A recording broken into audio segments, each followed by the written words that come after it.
Hi hello welcome to Suman TV. నేను మీ Roshan. Present నాతో పాటు ఉన్న వ్యక్తి గురించి చెప్పాలి అంటే ఒకప్పుడు వైఎస్ అభిమాని, తర్వాత వైఎస్ఆర్ టీపీలో కీలక నేత, ఇప్పుడు జగన్ని కాపాడటానికి వచ్చిన కట్టప్ప అంటూ షర్మిల మీద విషయం కక్కుతున్న కొండా రాఘవరెడ్డి గారు. ఆయనతో మాట్లాడదాం. సో కొండా రాఘవరెడ్డి గారు నమస్కారం. సో బిఫోర్ మనం ఇంటర్వ్యూ స్టార్ట్ చేసే కన్నా ముందు అందరి కళ్ళు నా వైపే చూస్తున్నాయి, నేను ఎవరిని అనేలా ఉంది ప్రజెంట్ కొండా రాఘవరెడ్డి గారి పరిస్థితి అని కూడా చెప్పుకోవచ్చు. అండ్ నేను స్టార్ట్ చేసే ముందు ఒక చిన్న వీడియో చూపిస్తాను, మీరు మాట్లాడిన తర్వాత కౌంటరు. మా నాన్న పేరు పెట్టుకుంటాను అని వైఎస్ రాజారెడ్డి అని పేరు పెడితే ఆ మనవడికి ఆ పేరు కాకుండా ఎలా పోతుంది? ఎవరు ఎన్నైనా మాట్లాడచ్చు వాళ్ళ స్వార్థం కోసం, కానీ నిజం ఎప్పటికీ నిలకడగానే నిలుస్తుంది. నేను రాజశేఖర రెడ్డి గారి రక్తాన్ని, ఆయన ఆశ, మీరు ఎన్నైనా మాట్లాడచ్చు. ఈరోజు పొద్దున చాలా దగ్గరి మనుషులు కూడా చాలా విచిత్రమైన, చాలా బాధ కలిగించే కామెంట్స్ చేశారు.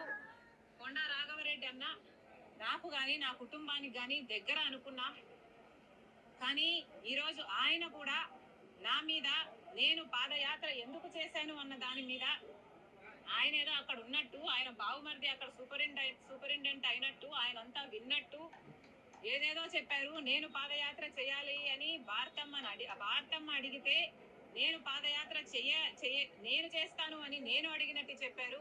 అన్నా కొండ అన్న, మీ సూపరింటెండెంట్ చేత వచ్చి ఆయన ఈ మాట చెప్పించగలరా? మీరు మీ దేవుని మీద, మీ బిడ్డల మీద ప్రమాణం చేసి జరిగింది ఇది అని ప్రమాణం చేయగలరా మీడియా ముందర? నేను ప్రమాణం చేయగలను జరిగింది అది కాదు అని. నేను పాదయాత్ర చేస్తాను అని నేను ఎప్పుడూ అడగలేదు. నన్ను కోరితే నేను ఒబ్లైజ్ చేశాను తప్పితే ఇది నిజం కాదు అని నేను నా బిడ్డల మీద, నా దేవుని మీద ప్రమాణం చేసి చెప్పగలను. ఇదే స్థాయిలో మీరు చెప్పగలరా? సో షర్మిల గారు ఓపెన్ ఛాలెంజ్ ఇచ్చారు కొండా రాఘవరెడ్డికి. మీరు ఇష్టపడే దైవం మీద, మీ భార్య బిడ్డల మీద ప్రమాణం చేయగలరా అని మీడియా ముందు. ఈరోజు మనం బిఫోర్ స్టార్ట్ చేసి ముందు కొండా రాఘవరెడ్డి గారు, సో అందరికీ కలియుగ ప్రత్యక్ష దైవం అంటే వెంకటేశ్వర స్వామి గుర్తొస్తుంది.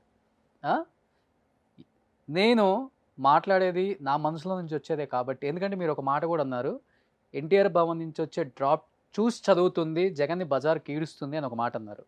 ఈరోజు నేను మాట్లాడేది కేవలం నా వ్యక్తిగతానికి సంబంధించిన మాత్రమే, కానీ తాడేపల్లి నుంచి వచ్చిన డ్రాప్ కాదు అని చెప్పి మీరు ప్రమాణం చేసి మాట్లాడగలరా ప్లీజ్? ఈ తిరుమల తిరుపతి దేవస్థానం వెంకటేశ్వర స్వామి ఒక్కరే కాదు, జీసస్, జాంగీర్పీర్ దర్గా, నేను 32 సార్లు తీసుకున్నటువంటి అయ్యప్ప దీక్ష తీసుకున్నటువంటి అయ్యప్ప, ఓకే, మా చిలుకూరు బాలాజీ,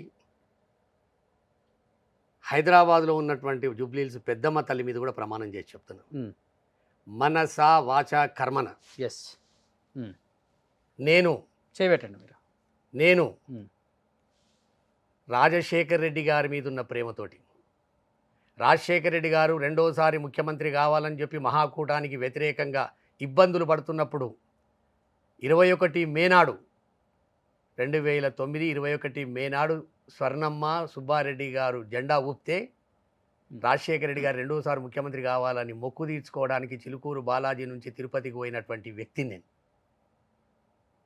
జగన్మోహన్ రెడ్డి గారు ముఖ్యమంత్రి అయిన తర్వాత ఇడుపులపాయ నుంచి తిరుపతికి పాదయాత్ర పాదయాత్ర చేసినటువంటి వ్యక్తిని నేను. రాజశేఖర రెడ్డి గారన్నా, జగన్మోహన్ రెడ్డి గారన్నా, ఆ కుటుంబం అన్నా అపారమైనటువంటి భక్తుని నేను. అందుకు నేను మాట్లాడుతున్న తప్ప ఎవరో చెప్తే మాట్లాడవలసినటువంటి అవసరం డ్రాప్ అయితే ఎవరో చెప్పిన మాటలు ప్రమాణం చేసి చెప్పండి, ప్రమాణం చేసి ఎవరో చెప్పిన మాటలు కాదు. ఎవరో చెప్తే మాటలు వినడానికి కొండా రాఘవరెడ్డి ఏ అల్లాల్టప్ప కాదు. మాది ఒక పెద్ద కుటుంబం, రాజకీయ కుటుంబం.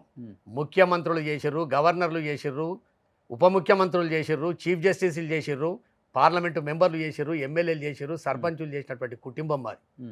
మా కుటుంబాన్ని ఎవరో చెప్తే చేసేటటువంటి కుటుంబం మాది కాదు. మీరు రంగారెడ్డి జిల్లాలో ఎవరినన్నా అడగండి, కొండ రంగారెడ్డి గారి జిల్లా అన్నా, కొండ ఫ్యామిలీ అన్నా మాకు వ్యక్తిత్వం ఉన్నటువంటి కుటుంబం. ఎవరన్నా చిల్లర మల్లర మాటలు మాట్లాడితే ఆ దేవుడే అంటే చూసుకుంటాడు. అవతల స్టేట్మెంట్ ఇచ్చిన వ్యక్తి కూడా ఆషామాషి కాదు. ఆషామాషాగా మీరు ఎంతగానో ప్రేమించే వైఎస్ వినండి, వీరాభిమాని అని రోషన్ చెప్పుకునే గారు, నేను రాజశేఖర రెడ్డి గారి బిడ్డ. షర్మిలమ్మ గారు ఏమన్న ప్రమాణానికి నేను ప్రమాణం చేస్తలే. ఉమ్, ఈ ప్రమాణం మీరు అడుగుతురు కనుక చేస్తున్నా. ఓకే. ఆమె ప్రమాణాలకు విలువ లేదు. పాలేరు పోయి మట్టి పట్టుకొని ప్రమాణం చేసింది. తెలంగాణ బిడ్డను తెలంగాణ గడ్డ మీద పుట్టిన నా బిడ్డలను ఇక్కడనే కన్నా, నాది నేను ఈ రాష్ట్రానికి కోడలను, నాది ఇక్కడనే ఉంటుంది, ఎవడరా నన్ను తెలంగాణ బిడ్డ కాదన్నది అన్న మాట మాట్లాడిన సో మనిషి. ఫైనల్ గా చెప్పండి, ఈ ఇంటర్వ్యూలో నేను మాట్లాడేదంతా నా మనసులో నుంచి వచ్చేది, నా నూటికి- కళ్ళతో చూసింది మాత్రమే, వినండి, ఎవరో వినండి, ఇచ్చిన వినండి, డ్రాప్ వినండి, కాదు అని చెప్పి లాస్ట్ అండ్ ఫైనల్ గా వినండి, చేస్తే కూర్చుందాం. వినండి రోషన్ గారు, ఉమ్. ఎవరు మాట్లాడినా ఏది మాట్లాడినా నిప్పు లేనిది పొగరాదు. ఉమ్. నిప్పు లేనిది పొగరాదు. ఇప్పుడు ఆ నిప్పు ఈ సా- పెట్టింది మీరే అనే. వినండి వినండి వినండి, నిప్పు లేనిది పొగరాదు. కొన్నిటికి సాక్ష్యాలు ఉంటాయి, కొన్నిటికి మనస్సాక్షి ఉంటుంది. ఓకే, మనస్సాక్షి ముఖ్యం, సాక్ష్యాలు కావు. Please be seated. సో ఇప్పుడు మాట్లాడిన ప్రతి మాట కూడా మీ మనసులో నుంచి వచ్చింది, మీ కళ్ళతో చూసింది మాత్రమే. మనస వాచ కర్మన, ఉమ్. కళ్ళతోటి కొన్ని చూస్తాం, మనసుతోటి కొన్ని చూస్తాం. వాస్తవాలు తెలిస్తే మన నోటితోటి చెప్తాం. అంటే ఎందుకు షర్మిల గారిని అంతలా మీరు విమర్శించాల్సి వస్తుంది? నేను ఒక్కటి బాగా గుర్తుంచుకోండి రోషన్ గారు, కొంత టైం ఇవ్వాలి నాకు. వైఎస్ షర్మిలమ్మ గారు అంటే అపారమైనటువంటి ప్రేమ, ఆప్యాయత నాకు. ఉమ్. మా అన్న బిడ్డ. జగన్ గారంటే నాకు అపారమైనటువంటి ప్రేమ, ఆప్యాయత. ఉమ్. మా రాజన్న కొడుకు. మా విజయమ్మ గారు ఆంధ్రప్రదేశ్లో బాజాప్తా ప్లీనరీలో ఒక మాట చెప్పింది, నేను నా కొడుకును మీకు అప్పచెప్తున్నా, వైఎస్ జగన్మోహన్ రెడ్డి గారిని మీకు అప్పచెప్తున్నా. రాజశేఖర రెడ్డి గారు దివంగతులై 2 తెలుగు రాష్ట్రాలలో ఎంత నష్టపోయిర్రో అంత నేను ఒక్కదాన్ని నష్టపోయినా, అయినా నా కొడుకును మీ చేతిలో పెడుతున్నా అని చెప్తే, ఆ బిడ్డ ఎన్ని కష్టాలు పడ్డాడో, ఎన్ని నిష్ఠూర్కాలు ఎదురైండో, ఎన్ని జైళ్ల పాలు అయిండో, ఎన్ని ఇబ్బందులు పడ్డాడో, చివరకు 3648 కిలోమీటర్లు నడిచి రాత్రనక పగలనక ప్రజల పక్కన ఉండి 49% 5% ఓట్లు సంపాదించి 151 సీట్లు సంపాదించి ముఖ్యమంత్రి అయింది అక్కడ. అదేవిధంగా షర్మిలమ్మ గారిని కూడా ప్రజా సంకల్ప సభలో ఖమ్మంలో కరోనా ఉండి పిట్టెల్లాగా 100 మంది హాస్పిటల్ అయిన ఆ రోజు వద్దమ్మా అని చెప్పిన తర్వాత కూడా ప్రజా సంకల్ప యాత్ర పెట్టి సభ పెడితే, ఆ సభలో విజయమ్మ గారు వచ్చి చెప్పారు, నేను షర్మిలమ్మను నా తెలంగాణ గడ్డ మీద పెడుతున్నా, తెలంగాణ బిడ్డలకు అప్పచెప్తున్నా, నా బిడ్డను మీరు కాపాడుకోండి అంటే వేలాది మంది తెలంగాణలో ఉన్నటువంటి ప్రజలు షర్మిలమ్మ గారిని నమ్మిరు. రాజశేఖర రెడ్డి గారి బిడ్డ విజయమ్మ మనకు అప్పచెప్పింది, మాట ఇస్తే మాట దప్పరు, మడమ దిప్పరు, అటువంటి రాజన్న బిడ్డ వచ్చిందని చెప్పి ఆశపడ్డ దాంట్లో నేను రాజశేఖర రెడ్డి గారి భక్తునిగా మొట్టమొదటి లైన్లో ఉన్నా. నేను అయిపోయింది. పాదయాత్ర చేసినాం, ఎవరిని తిట్టాలనో తిట్టినాం, ఇక్కడనే పుట్టినామన్నాం, ఇక్కడనే పెరిగినామన్నాం, ఇక్కడనే పిల్లలు కన్నామన్నాం, ఇక్కడనే అన్నీ చేసినామన్నాం. బిర్యానీ తెలుసన్నాం, ప్యారడైజ్ తెలుసన్నాం, సెంటాన్స్ తెలుసన్నాం, బతుకమ్మ తెలుసన్నాం, బోనం తెలుసన్నాం. ఆ బోనం ఎత్తుకున్నా, బతుకమ్మ ఎత్తుకపోయినా తెలుసని చెప్పినాం. మనం ప్రజలను మభ్యపెట్టినాం, తెలంగాణ ప్రజలను. మీరు కూడా కలిసి నేను పెట్టినాం అని ముచ్చట చూడండి. నాయకురాలు ఏం చెప్తే మేము ఆమె ఒక మాట చెప్పి, ఎవరు షర్మిలమ్మ గారు, రేవంత్ రెడ్డి గారు ఏదో ఒక మాట అన్నాడని చెప్పి, ఇప్పుడున్న ముఖ్యమంత్రి గారు ఏదో మాట అన్నాడని చెప్పి రాఘవన్న ఒక స్టేట్మెంట్ ఇవ్వమంటే నేను ఆయనకు వ్యతిరేకంగా ఒక స్టేట్మెంట్ ఇచ్చిన. అది పసలేదని చెప్పి అదే రోజు సాయంత్రం 5 గంటలకు నన్ను పిలిచి, రాఘవన్న నువ్వు రేవంత్ రెడ్డి గారిని ఏకి పడేయాలని చెప్పింది. ఏకి పడేసిన. నేను దూరమైన ఆమె పోయి షాల్గప్పింది. ఇటువంటి వ్యవహారాలు అన్నీ జరిగినాయి. తెలంగాణ ప్రజలను లాతుకొడితివి, తెలంగాణ మాటలను లాతుకొడితివి, తెలంగాణ యాసను అపహాస్యం చేస్తేవి, ఇల్లు తిరుగుతివి, గల్లి తిరిగితివి, 119 అంటివి, 117 అంటివి, మొగతనం లేదంటివి, మొగోడు కావని అడిగితివి, ఎక్కడ పోతే అక్కడ ఎమ్మెల్యేలను తూర్పల పడితివి.